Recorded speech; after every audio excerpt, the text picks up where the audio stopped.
47 करो।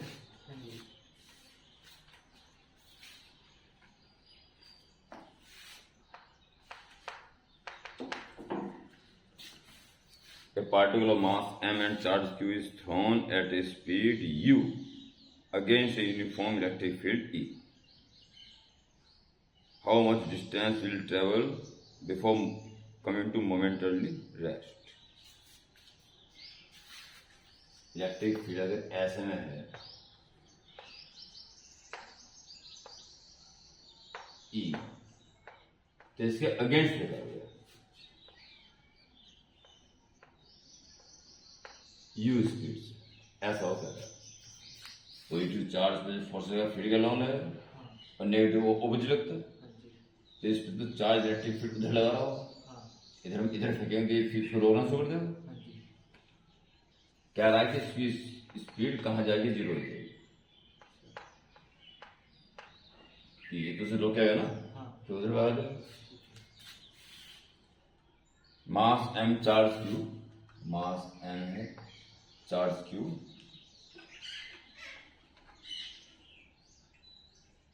Electric field E हो गया। How much distance it travel before coming momentarily rest, ये डिस्टेंस निकाल। दो प्रकार से कर सकते हो आप क्वेश्चन। एक तो सिंपल मेथड, इसमें फोर्स कितना रहेगा, electric force E into Q, electric field में क्यू चार्ज है, तो कितना ये एक्सेलरेशन इस तरफ प्रोड्यूस कर देगा, तो इस मोशन में रिटार्डेशन होगा। A is equal to F upon M, E Q force मिल गया डिवाइड बाय M, इतना रिटार्डेशन होगा मिलने के लिए। अब v square is equal to u square minus 2s, इसको कम किया। फाइनल चाहता कितने हो जाए वो, 0। इनिशियल गिवन 2 और रिटार्डेशन निकल चुका e क्यू अपॉन m और डिस्टेंस इज रिक्वायर्ड। ओके, तो 2 e Q d upon m इधर आ जाएगा, यूज कर दो। So distance required is mu square divided by 2e Q. इतने डिस्टेंस चल के वो रुक जाएगा। एक तरीका तो ये, अरे इससे भी शानदार तरीका है,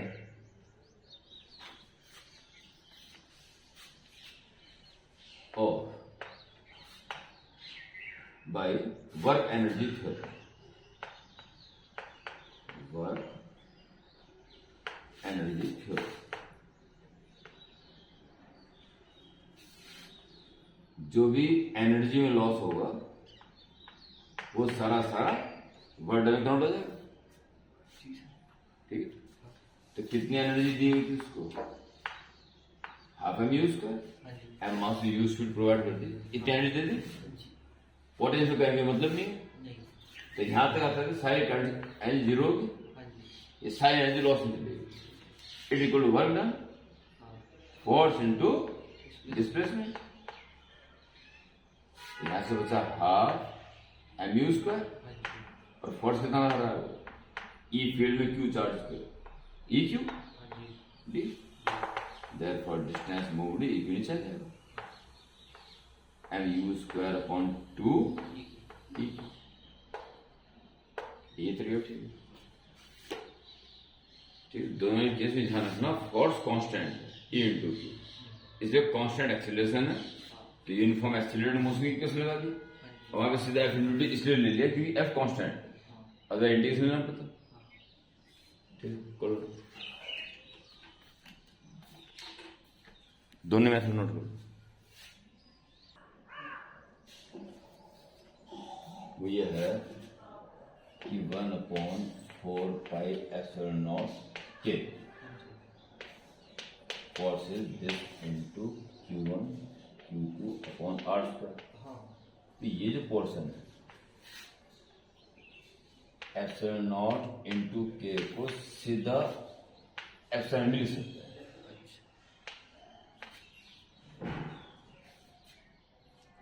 अब ये क्या था, ये था परमिटिविटी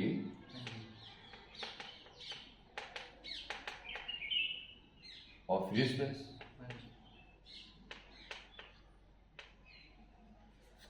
अब के नहीं है, मतलब एयर है या वैक्यूम, तो केवल वन होगी, फिर कोई मतलब नहीं, यही इसी इक्वल है। अगर कोई मीडियम चेंज हो गया, मान लो पानी आ गया या कोई दूसरी गैस या कोई और दूसरा मीडियम आ गया, तो इसे बोलते हैं dielectric constant. Dielectric constant of जो भी मीडियम और मीडियम। अब जो ये हुआ है परमिटिविटी, यूनिट तो कुछ होती नहीं, जो यूनिट इसकी वही इसकी है। परंतु अगर आप किसी मीडियम के के से इंटू कर दोगे तो उसको वो परमिटिविटी उस मीडियम की हो जाएगी, ठीक है, नहीं तो ये केवल वैक्यूम की या फ्री स्पेस की। इट इज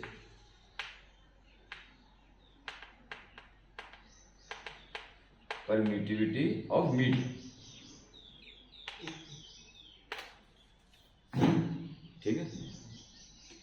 तो परमिटिविटी ऑफ फ्री स्पेस में जिस मीडियम के डायरेक्ट कांस्टेंट से इंटू कर दोगे तो उसी मीडियम की परमिटिविटी अब आपके हाथ में आ जाएगी। तो इसका एक रूप तो ये है। दूसरा ये है आल्सो, अगर आप के को सेपरेट कर दें, के जरूरी क्या हो जाएगा, तो epsilon upon epsilon not, epsilon upon epsilon not. तो ये क्या था, फ्री स्पेस की परमिटिविटी, और ये मीडियम की परमिटिविटी। तो अब जब आप फ्री स्पेस की परमिटिविटी डिवाइड करो तो रिलेटिव में जाएगी, जैसे बोलते हैं रिलेटिव परमिटिविटी। इसको शॉर्टकट में ईआर ले सकते हैं, यानी कि डायरेक्ट्रिक कांस्टेंट का एक अनदर नाम भी है रिलेटिव परमिटिविटी, ठीक है, रिलेटिव परमिटिविटी।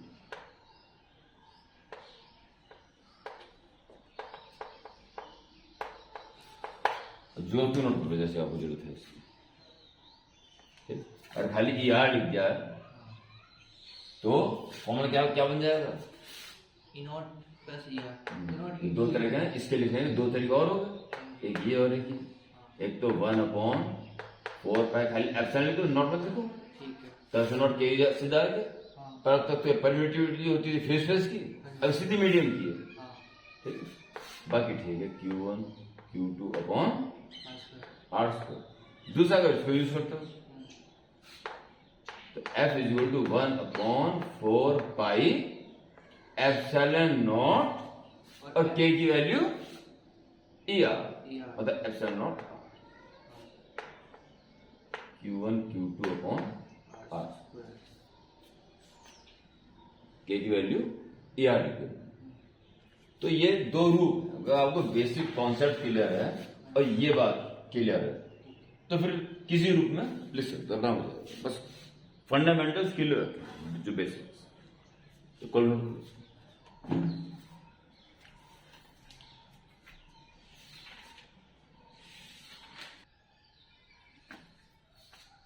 49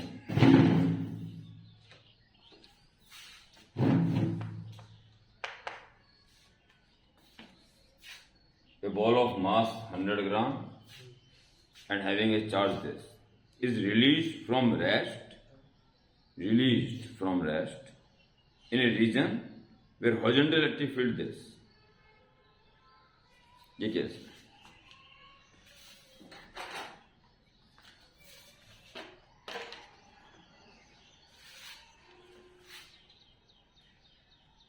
ये बॉल होगी,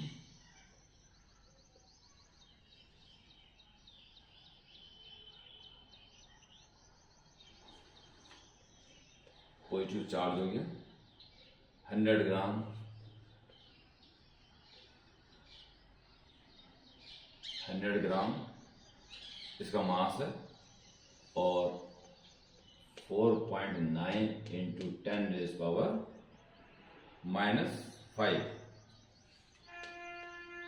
कूलम इस पर चार्ज, और इसको ऐसी जगह पे रिलीज कर दिया गया जहां हॉरिजॉन्टल इलेक्ट्रिक फील्ड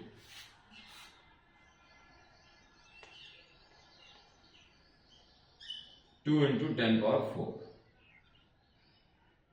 प्लस 4 है ना,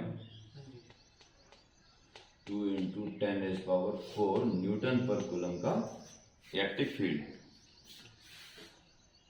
बस ये व्यवस्था दे रखी है, इतने मास इतने चार्ज वाला एक बॉल इस हॉरिजॉन्टल फील्ड में रख दिया गया। Find the resultant force acting on the ball. तो कौन कौन से दो फोर्स हैं? First of its weight mg, और इलेक्ट्रिक फील्ड में पॉजिटिव चार्ज पे फोर्स फील्ड की सीध में लगेगा, फोर्स इलेक्ट्रिक। ठीक है, तो रिजल्टेंट फोर्स पैरेललोग्राम बनाते इधर है, ये होगा रिजल्टेंट फोर्स F नेट। चलिए, अब ये कांस्टेंट है, एम तो कांस्टेंट रहेगा, अब Q और E ये दोनों कांस्टेंट है, तो ये भी कांस्टेंट है, तो रिजल्टेंट कांस्टेंट आएगा, यानी एक सीध में चलेगा, एक लाइन को फॉलो करेगा।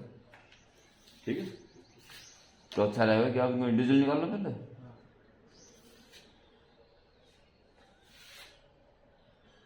√E × Q, E × Q हो रहा आराम से, देखिए 9.8 आ जाएगा ना, तो एक साथ ही रख लो, इसकी वैल्यू जाएगी E × Q, electric field E में Q चार्ज पे लगने वाला फोर्स E × Q, तो आप सीधा ही नेट फोर्स कुछ ना पार्टी में हो, find the resultant force net part A F net is equal to square root of mg square plus EQ square। ठीक है, आज वर्ष से this square this square equal this square. अब इंडिविजुअल निकाल सकते हो, ठीक है, और फिर बाहर निकाल सकते हो। तो m है 100 ग्राम मास, तो 0.1 हो गया केजी में, और जी वैल्यू 9.8 के चांस बढ़ जाता है, क्या 4.9 दे रखा उसने, इसका स्क्वायर हो गया, प्लस इलेक्ट्रिक फील्ड है 2 × 10⁴, और चार्ज है 4.9 × 10⁻⁻5 E × Q square. It's okay, तो इससे डिवाइड और पानी धरा जाए 0.98 स्क्वायर प्लस ये देख लो 4 - 5 माइनस है, तो -1 पॉइंट यहाँ पर जाएगा, और इंटू 2 करके 0.98 होल स्क्वायर। 0.98 का होल स्क्वायर कौन आ गया, 12 का स्क्वायर, ठीक है, अंदर बचेगा 1 + 1 2 √2 न्यूटन। मैथमेटिक्स पूछना है उसको, पार्ट ए में find the resultant force acting on the ball. Resultant force पूछ रहा है, तो फिर डैश बतानी पड़ेगी।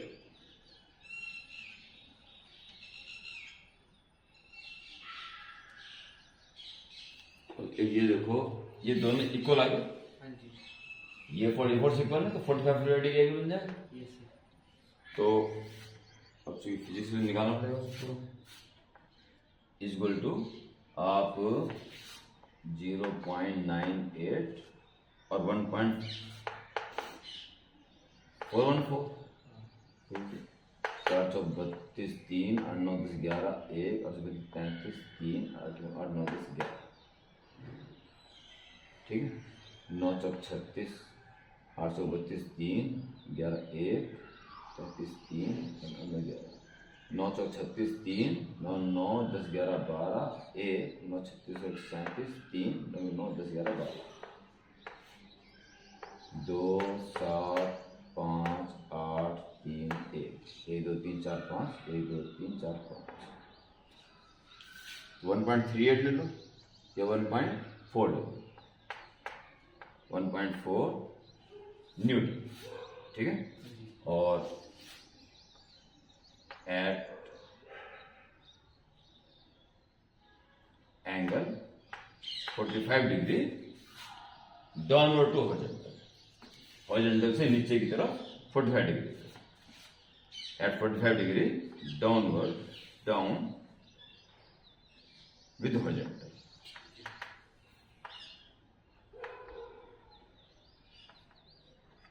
ये पार्ट इसको नोट कर लेना।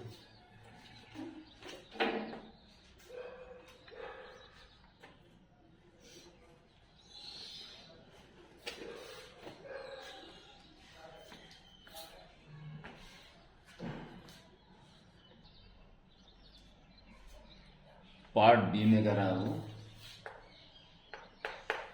पूछ रहा what will be the path of ball. तो उसने कहा कि रिलीज फ्रॉम रेस्ट। अगर यहां रेस्ट में था तो नेट फोर्स इसे अकॉर्डिंग चलेगा कि कांस्टेंट फोर्स है। अगर स्पीड कहीं और होती या इसी तरह होती स्पीड तभी उसी लाइन में फॉलो करता, पर स्पीड कहीं और होती तब कर्वनेस आ जाती है उसमें, ठीक है। Since F net is constant and initial speed is 0, तो जिधर फोर्स है उधर स्टार्ट हो जाएगा मोशन। अभी एक स्ट्रेट लाइन को फॉलो करें, देयरफॉर पाथ ऑफ क्या ball is a straight line, ठीक है। कारण बताना पड़ेगा कि क्यों है इज ए स्ट्रेट लाइन,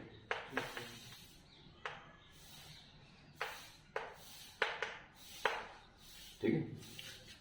और लास्ट पार्ट सी जानना चाह रहा है, where will the ball be at end of 2 second. जब 2 सेकंड पूरे हो जाएंगे तो बॉल कहां देखने को मिलेगी।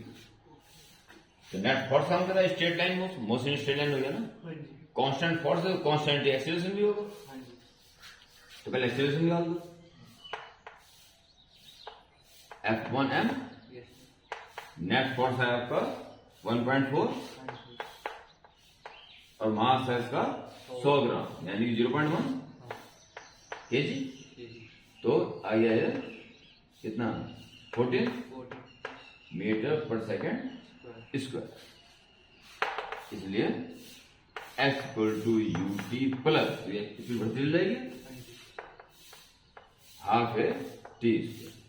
Distance move start from rest 0 हो जाएगा और half multiplied by 14 multiplied by 2 square at the end of 2 second बोला यानी 2 सेकंड पूरे हो गए। 1 2 बढ़ जाएगा 28 plus 0 28 metre. Where will the ball be at the end of 2 seconds? So 28 second along the path of straight line. So 28 meter on line of motion. ठीक है। जिस स्ट्रेट लाइन मोशन कर रहा है जैसे छोड़ाएगा वहां से 28 मिनट दूर पहुंच जाएगा वो 2 सेकंड के एंड, ठीक है। कंप्लीट हो गया।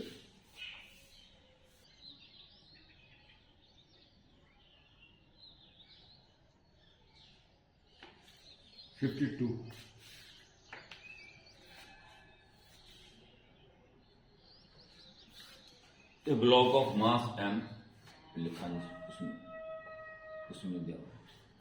The block of mass m containing a net positive charge q placed on a smooth horizontal table.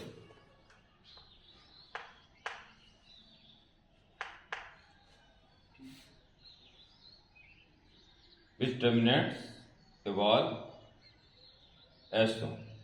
The distance of the block from wall is d, shown in diagram.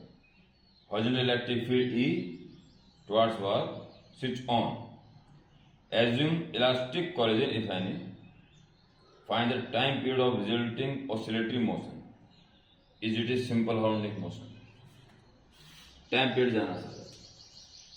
तो अब ये देखिए, इस charge ये रखा होता आराम से, जैसे इलेक्ट्रिक फील्ड स्विच ऑन किया तो इस फोर्स लग गया, तो इलेक्ट्रिक फोर्स कितना लगेगा ई इंटू क्यू। ई फील्ड में क्यू चार्ज, तो कितना एक्सीलरेशन प्रोड्यूस हो गया इसमें।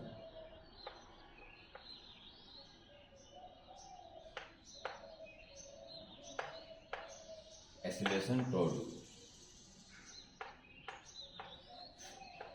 A is equal to F upon M.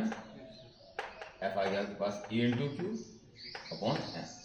ये कांस्टेंट, E भी कांस्टेंट है, Q भी कांस्टेंट है, M भी कांस्टेंट है, यानी कांस्टेंट एक्सीलरेटेड मोशन शुरू हो गया, यानी SHM नहीं। SHM के लिए एक्सीलरेशन डिस्प्लेसमेंट के प्रोपोर्शनल टू होगा, ऑपोजिट डायरेक्शन में। तो यहाँ कांस्टेंट है तो SHM यहाँ पे नहीं, बस यहां से यहां तक टाइम निकाल जाने का, तो जिस स्पीड से टकराएगा उसी स्पीड से लौटेगा, क्योंकि इलास्टिक कोलिजन कह रहा है।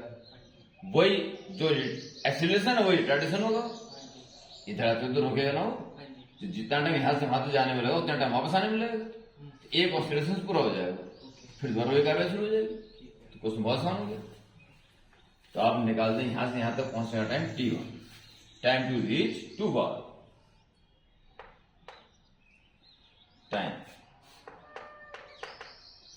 time to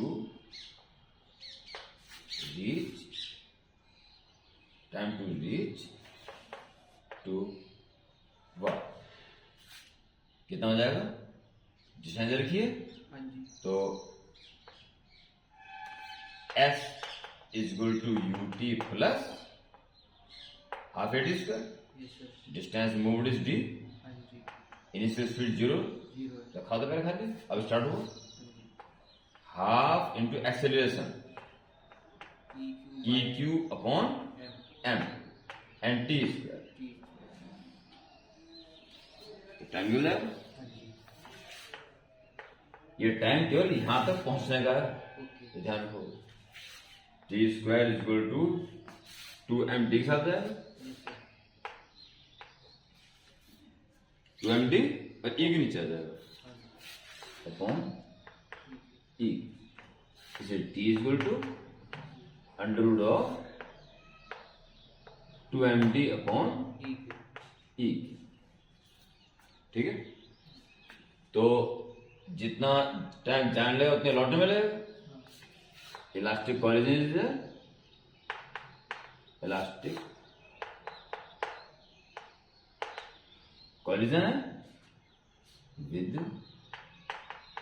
elastic collision and same acceleration,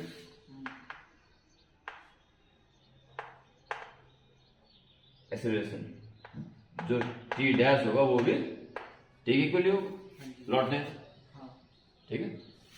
तो जो स्पीड बढ़ाने का एक्सेलरेशन था वो ये घटाने का काम करेगा, तो u2v होने में जो टाइम लगा होगा वही 0 to v होने में टाइम लगा होगा वही v to 0 होने में लगेगा, टाइम की, ठीक है। यह रिटर्न इन टाइम भी इसी इक्वल हो जाने का टाइम पीरियड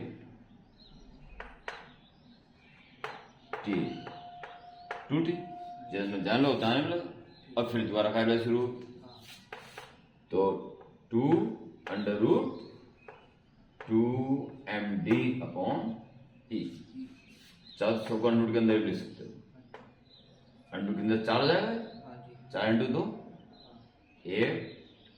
8md अपॉन ई, ठीक है। और since acceleration is constant, therefore there is no SHM. It is simple harmonic motion therefore this motion